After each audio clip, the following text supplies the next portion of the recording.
Assalamualaikum warahmatullahi wabarakatuh. Perkenalkan, nama saya Yela Uliana dengan NPM 2021020274, Prodi Hukum Tata Negara kelas C. Di sini saya akan membacakan kesimpulan dari beberapa materi fikih ibadah. Dosen pengampu Bapak Muhammad Irfan, SHI, MSy. Di sini saya akan membacakan kesimpulan dari materi Toharoh. Toharoh dari segi bahasa artinya bersih atau suci. Secara istilah, bersuci dari hadas baik hadas besar ataupun hadas kecil. Dan bersuci dari najis yang meliputi badan, pakaian, tempat, ataupun benda-benda lain yang ada di sekitar. Toharoh terbagi menjadi dua. Yang pertama yaitu toharoh zohir atau lahiriah dan toharoh batin. Toharoh secara zohir atau lahiriah yaitu yang membersihkan jasad atau tubuh dari hadas dan najis. Cara membersihkan hadas kecil yaitu dengan berwudu, dan cara membersihkan hadas besar yaitu dengan mandi. Yang kedua yaitu toharoh batin. Toharoh batin adalah membersihkan jiwa dari kotoran batin berupa dosa dan perbuatan maksiat seperti iri, dengki, takabur, dan lain sebagainya. Cara membersihkannya yaitu dengan bertaubat.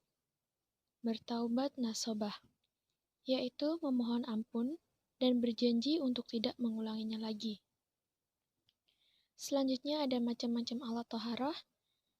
Untuk bersuci, tidak hanya menggunakan air, tetapi bisa juga menggunakan tanah, batu, kayu, dan benda-benda padat lainnya yang suci untuk menggantikan air jika tidak ditemukan sumber air.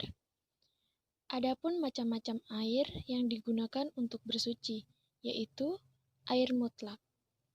Yang pertama air mutlak yaitu air yang suci mensucikan, seperti air hujan, air sumur, air laut, air sungai, danau atau telaga, air salju, dan air embun. Yang kedua, air suci tapi tidak mensucikan, yaitu air yang halal untuk diminum tapi tidak dapat digunakan untuk bersuci, seperti air teh, air kopi, air kelapa, dan lain sebagainya. Yang ketiga, ada air musyamas, yaitu air yang terjemur oleh matahari dalam bejana selain emas dan perak.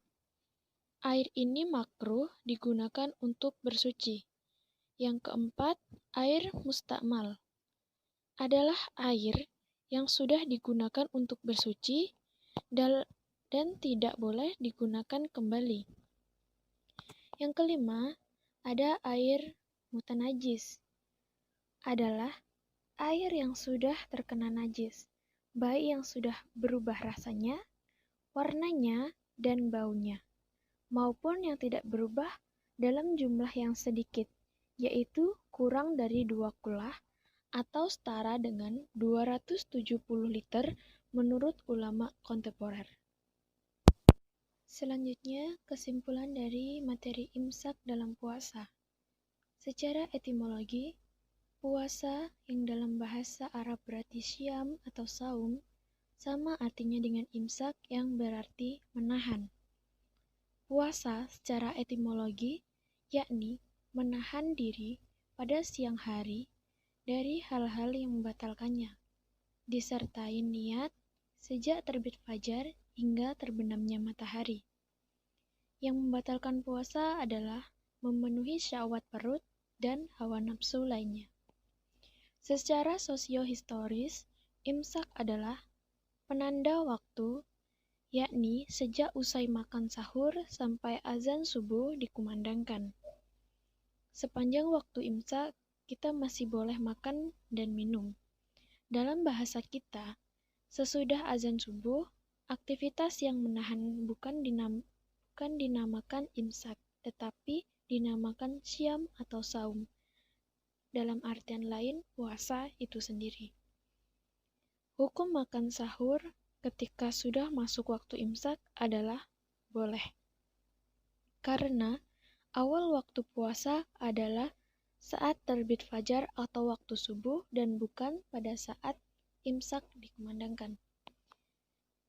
Imsak dinamakan sebagai peringatan atau lampu kuning bagi yang sahur.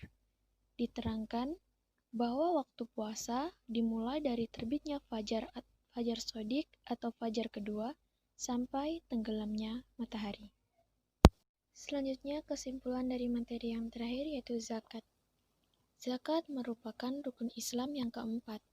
Zakat adalah sejumlah harta yang wajib dikeluarkan oleh umat muslim untuk diberikan kepada golongan yang berhak menerimanya, seperti fakir, miskin, dan semacamnya, sesuai dengan yang ditetapkan oleh syariat. Syarat wajib zakat ada 3. Yang pertama, Islam. Yang kedua, berakal dan balik. Dan yang ketiga, mencapai nisab. Zakat terbagi menjadi 2. Yang pertama, zakat fitrah dan zakat mal. Zakat fitrah adalah zakat yang wajib dikeluarkan umat muslim menjelang hari raya Idul Fitri pada bulan Ramadan. Besar zakat yang dikeluarkan setara dengan 2,5 kg makanan pokok.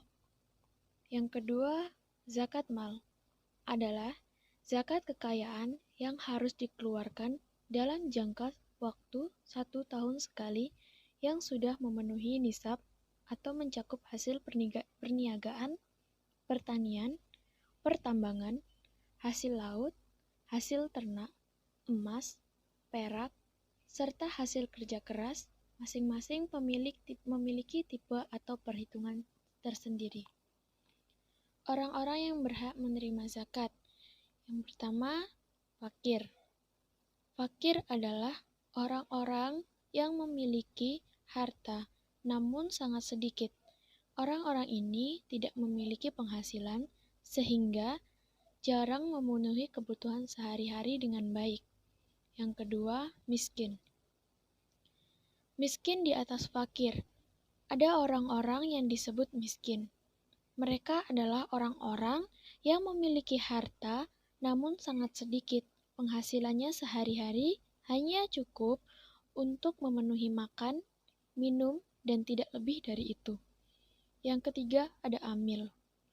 Amil adalah orang-orang yang mengurus zakat, mulai dari penerimaan zakat hingga menyalurkan zakat kepada orang-orang yang membutuhkan. Yang keempat, ada mu'alaf. Mu'alaf adalah orang yang baru masuk Islam. Mu'alaf juga termasuk golongan yang berhak menerima zakat ini. Ini bertujuan agar orang-orang semakin mantap untuk meyakini agama Islam sebagai agama yang diridhai Allah dan agama yang baik. Yang kelima, ada gharim atau orang-orang yang memiliki hutang. Yang keenam, ada fisabilillah, adalah segala sesuatu yang bertujuan untuk kepentingan yang disarankan Allah. Misalkan, pengembangan pendidikan, dakwah, kesehatan, panti asuhan, madrasah diniyah, dan sebagainya. Yang ketujuh, ada Ibnul Sabil. Disebut juga sebagai musafir atau orang-orang yang sedang melakukan perjalanan jauh, termasuk pekerja dan pelajar di tanah perantauan. Itulah tadi materi yang dapat saya sampaikan. Kurang dan lebihnya saya mohon maaf. Saya akhiri, wabillahi taufiq wal hidayah. Wassalamualaikum warahmatullahi wabarakatuh.